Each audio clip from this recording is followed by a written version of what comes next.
Pour avancer vers ce que seront des représentations graphiques, partons une dernière fois de notre rectangle qui a toujours un périmètre de 10 cm. Rappelons rapidement que la longueur du côté peut être n'importe quelle valeur entre 0 et 5, que si on note x la longueur du côté bleu, la longueur du côté rouge s'écrit 5 moins x et l'aire du rectangle s'écrit x fois 5 moins x, et que l'on peut noter f de x égale 5 moins x et g de x égale x fois 5 moins x, les deux expressions dépendant de x qui expriment la longueur du côté rouge et l'aire du rectangle en fonction de x. Redonnons également les tableaux de valeurs que nous avions construits pour f et g. Quand on parle de représenter graphiquement une situation donnée, on parle en fait de faire un dessin géométrique pour illustrer des objets qui sont plutôt liés à des calculs. Nous allons ici proposer deux représentations graphiques possibles. La première est intuitive et permettra d'introduire la deuxième, qui est celle que l'on utilisera finalement. Pour arriver à la construction finale que nous visons, commençons donc simplement par tracer une droite graduée. Sur cette droite, nous allons placer un point X qui sera bien sûr la longueur du segment bleu. Comme le segment bleu peut valoir n'importe quelle valeur entre 0 et 5, il faut imaginer que X peut être placé à n'importe quel endroit entre 0 et 5, c'est-à-dire sur la partie bleue de la droite graduée. Traçons maintenant une autre droite graduée, sur laquelle nous allons placer les valeurs f de x des longueurs de segments rouges. Réinsistons ici sur le point qui va nous intéresser dans toute la suite.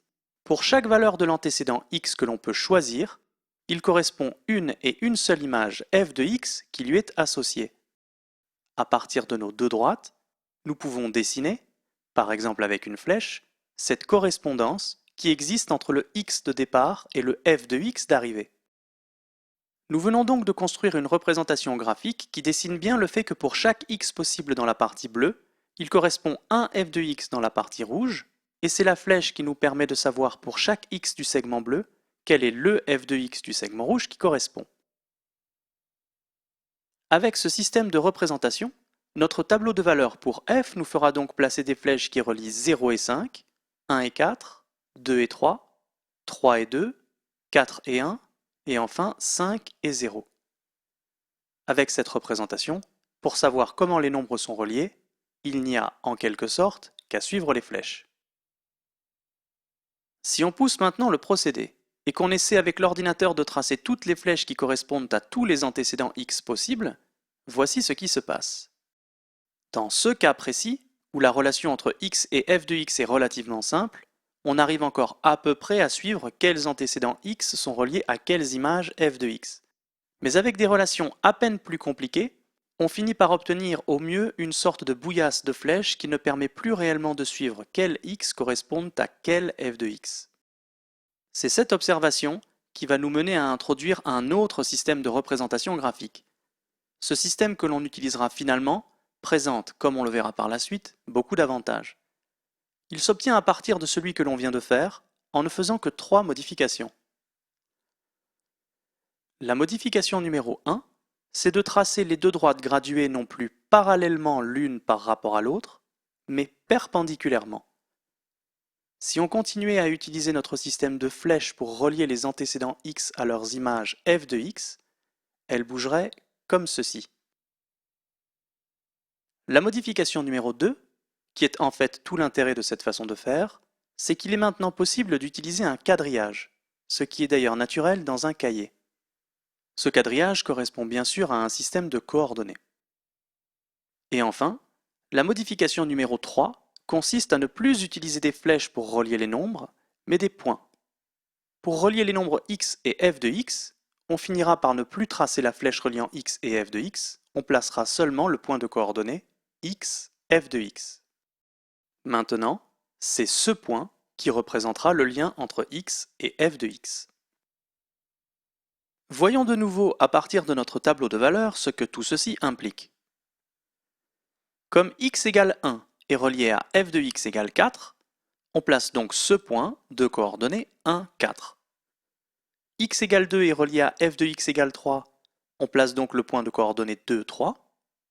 X égale 3 est relié à f de x égale 2, on place le point de coordonnées 3, 2. Et x égale 4 est relié à f de x égale 1, on place le point de coordonnées 4, 1. Pour les cas où il y a des zéros, il faut rester concentré, mais tout fonctionne pareil.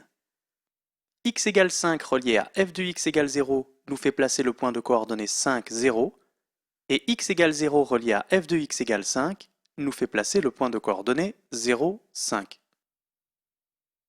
Cette fois, avec ce système de représentation, si on pousse le procédé pour placer toutes les croix pour tous les x, voici ce que l'on obtient.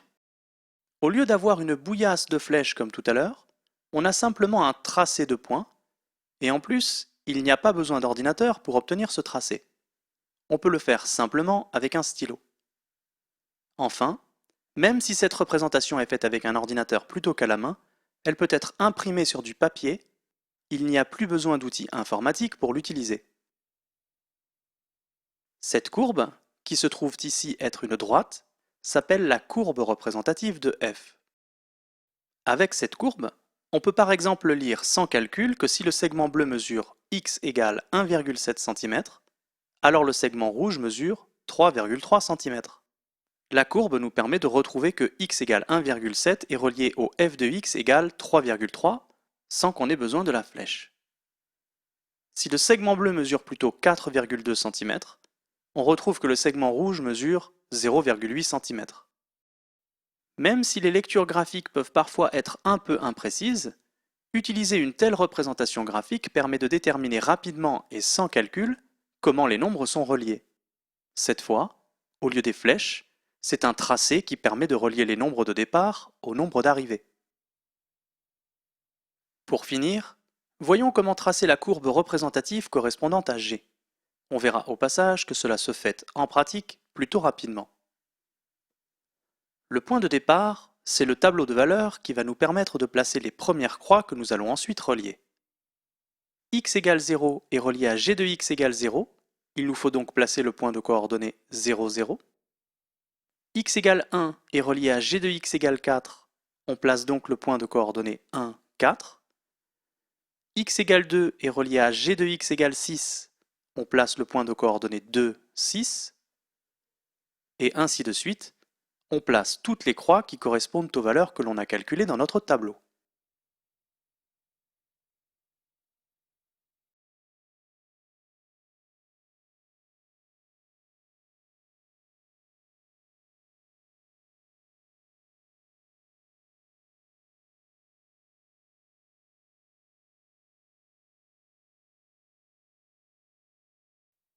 Ici, en regardant les croix que l'on a placées, on devine comment pourrait être fait le tracé reliant les points.